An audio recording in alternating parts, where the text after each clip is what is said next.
22ನೇ ಇಸವಿಯಲ್ಲಿ BJP ಸರ್ಕಾರದ ಅಧಿಸೂಚನೆಯನ್ನ ರದ್ದು ಮಾಡಿ ಹೊಸ ಅಧಿಸೂಚನೆಯ ಪ್ರಕಾರ ಶಾಲಾ ಕಾಲೇಜುಗಳಲ್ಲಿ ಹಿಜಾಬ್ ಹಾಕೊಳ್ಳಬಹುದು ಅನ್ನುವಂಥ ಅಧಿಸೂಚನೆಯನ್ನ ಹೊರಡಿಸಿದರು. ಅದರ ಜೊತೆಗೆ ಜನಿವಾರ, ಶಿವದಾರ, ರುದ್ರಾಕ್ಷಿ ಇದನ್ನು ಹಾಕೋಬಹುದು ಅಂತನ್ನುವಂಥದ್ದು ಹೇಳಿದ್ದಾರೆ.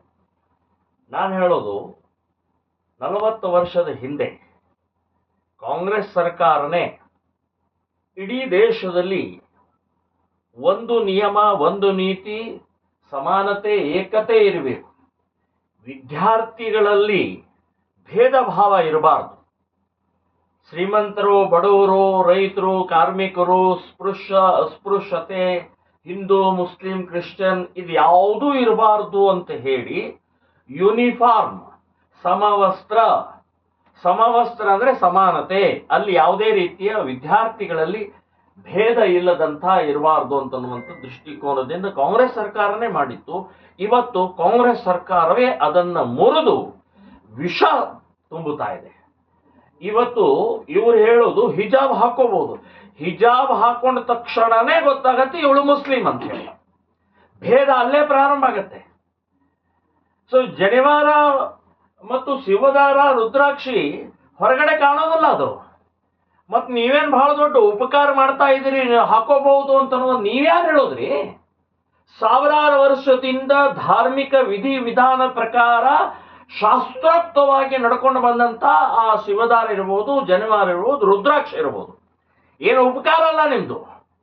ಸೊ ಈ ಬೂಟಾಟಿಕೆ ಕಾಂಗ್ರೆಸ್ ಸರ್ಕಾರದ್ದು ಮುಸ್ಲಿಂ ಓಟಿಗೋಸ್ಕರನೇ. ದಾವಣಗೆರೆಯ ಮುಸ್ಲಿಮರ ಆಕ್ರೋಶ ಇಡೀ ರಾಜ್ಯದಲ್ಲಿ ಹರಡುತ್ತದೆ. ಇಡೀ ರಾಜ್ಯ ತುಂಬೆಲ್ಲ ಮುಸ್ಲಿಮರ ಆಕ್ರೋಶದ ಪರಿಣಾಮದಿಂದ ಇವತ್ತು ಅದನ್ನು ಏನಾದರೂ ತಣ್ಣಗೆ ಮಾಡೋಗೋಸ್ಕರ, ಅದನ್ನು ಪ್ಲೀಸ್ ಮಾಡೋಗೋಸ್ಕರ ಇವತ್ತು ಹಿಜಾಬ್ನ ಒಂದು ತಂದು ಇವತ್ತು ಹಾಕಿದ್ದಾರೆ.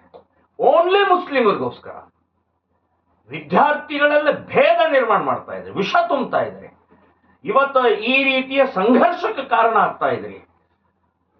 ಕೋಮು ಗಲಭೆಗಳಾಗಬಹುದು. ನಾಳೆ ಜೂನ್ 1ನೇ ತಾರೀಕು ಕಾಲೇಜುಗಳ ಪ್ರಾರಂಭ ಆದಂತಹ ಸಮಯದಲ್ಲಿ ನಾನು ಹೇಳ್ತಾ ಇದ್ದೀನಿ, ಶ್ರೀರಾಮ ಸೇನೆ ಸಂಘಟನೆಯಿಂದ ಎಲ್ಲ ಶಾಲಾ ಕಾಲೇಜುಗಳಿಗೆ ಕೇಸರಿ ಶಾಲನ್ನು ಹಂಚೋರ್ತೀವಿ ನಾವು.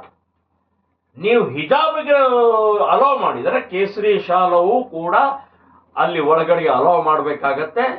ಸೊ ಆ ದೃಷ್ಟಿ ನಾವು ಇಡೀ ರಾಜ್ಯಾದ್ಯಂತ ಎಲ್ಲ ಶಾಲಾ ಕಾಲೇಜುಗಳಿಗೆ ಹಂಚ್ತೀವಿ. ಈ ರೀತಿಯ ವಿದ್ಯಾರ್ಥಿನಿಯರಲ್ಲಿ ಭೇದ ನಿರ್ಮಾಣ ಮಾಡೋದು ಶೋಭೆ ತರುವಂತಹದ್ದು ಅಲ್ಲ ಅಂತನ್ನುವಂಥದ್ದು ಹೇಳ್ತೀನಿ. ಸೊ ಹಿಜಾಬ್ ಇವತ್ತು ಮುಸ್ಲಿಮರ ಬೇಡಿಕೆಯ ಹಿಜಾಬ್ ಆಯ್ತು, ನಾಳೆ ಬುರ್ಖಾ ಆಗತ್ತೆ, ಆಮೇಲೆ ಶಾಲಾ ಆವರಣದಲ್ಲಿ ನಮಗೆ ನಮಾಜ್ ಮಾಡಕ್ ಕೊಡಿ ಅಂತ ಹೇಳ್ತಾರೆ.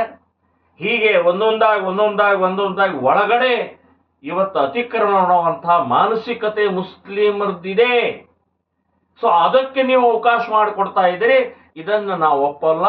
ವಾಪಸ್ ತಗೊಳ್ಳೋವರೆಗೆ ಇದರ ಜೊತೆಗೆ ಇನ್ನೊಂದು ಬಹಳ ಗಂಭೀರವಾದಂಥದ್ದಂದ್ರೆ ಹೈಕೋರ್ಟ್, ಮುಸ್ಲಿಂ ವಿದ್ಯಾರ್ಥಿನಿಯರೇ ಹೈಕೋರ್ಟ್ಗೆ ಹೋಗಿದ್ರು. ಹೈಕೋರ್ಟ್ ಬಹಳ ಸ್ಪಷ್ಟವಾಗಿ ಹೇಳಿದೆ, ಜಜ್ಮೆಂಟ್ ಕೊಟ್ಟಿದೆ. ಏನು? ಕುರಾನ್ನಲ್ಲಿ ಎಲ್ಲೂ ಕೂಡ ಹಿಜಾಬದ ಉಲ್ಲೇಖ ಇಲ್ಲ. ಧಾರ್ಮಿಕ ವಿಧಿ ವಿಧಾನದಲ್ಲಿ ಇದು ಕಡ್ಡಾಯವಾಗಿ ಪಾಲಿಸಬೇಕು ಅಂತ ಅನ್ನೋದು ಎಲ್ಲೂ ಇಲ್ಲ ಇದು. ಹಾಗಾಗಿ ಹೈಕೋರ್ಟ್ ಹೇಳಿದೆ, ನೀವು ಹಿಜಾಬ್ ಹಾಕೋಬಹುದು ಎಲ್ಲಿವರೆಗೆ? ಶಾಲಾ ಆವರಣದವರೆಗೆ. ಶಾಲಾ ಆವರಣದ ಒಳಗಡೆ ಬಂದ ಮೇಲೆ ಹಿಜಾಬ್ ತೆಗೆದು ಶಾಲೆಯ ಏನು ಪದ್ಧತಿ ಇದೆ, ನಿಯಮ ಇದೆ, ಯೂನಿಫಾರ್ಮ್ ಇದೆ, ಅದರ ಪ್ರಕಾರ ಹೋಗ್ಬೋದು ಅಂತನ್ನುವಂಥದ್ದು ಹೈಕೋರ್ಟ್ ಜಜ್ಮೆಂಟ್. ಅದೇ ಮತ್ತು ಮುಸ್ಲಿಂ ವಿದ್ಯಾರ್ಥಿನಿಯರು ಸುಪ್ರೀಂ ಕೋರ್ಟ್ಗೆ ಹೋಗಿದ್ದಾರೆ. ಸುಪ್ರೀಂ ಕೋರ್ಟ್ ಜಡ್ಜ್ಮೆಂಟ್ ಇನ್ನೂ ಆಗಿಲ್ಲ. ಸೊ ಕಂಟೆಂಪ್ಟ್ ಆಗತ್ತೆ. ನೀವು ಹೇಗೆ ಇದನ್ನು ಜಾರಿಗೆ ತಂದ್ರಿ? ಇದನ್ನೇ ಹೇಗೆ ಮಾಡಿದ್ರಿ? ಸೊ ಆ ದೃಷ್ಟಿಯಿಂದ ನಾವು ಬೆಂಗಳೂರಿನಲ್ಲೇ ವಕೀಲರ ಜೊತೆಗೆ ಸಂವಾದ ಮಾಡಿ ಚರ್ಚೆ ಮಾಡಿ ಒಂದು PIL ಕೂಡ ಹಾಕುವಂತ ನಿರ್ಧಾರವನ್ನು ಮಾಡಿದ್ದೀವಿ. ಅದಲ್ಲದೆ ಜೂನ್ 1ನೇ ತಾರೀಕು ಇಡೀ ರಾಜ್ಯಾದ್ಯಂತ ಎಲ್ಲ ಶಾಲಾ ಕಾಲೇಜುಗಳಿಗೆ ಕೇಸರಿ ಶಾಲನ್ನು ಹಂಚುವಂತ ನಿರ್ಧಾರ ಮಾಡಿದ್ದೀವಿ.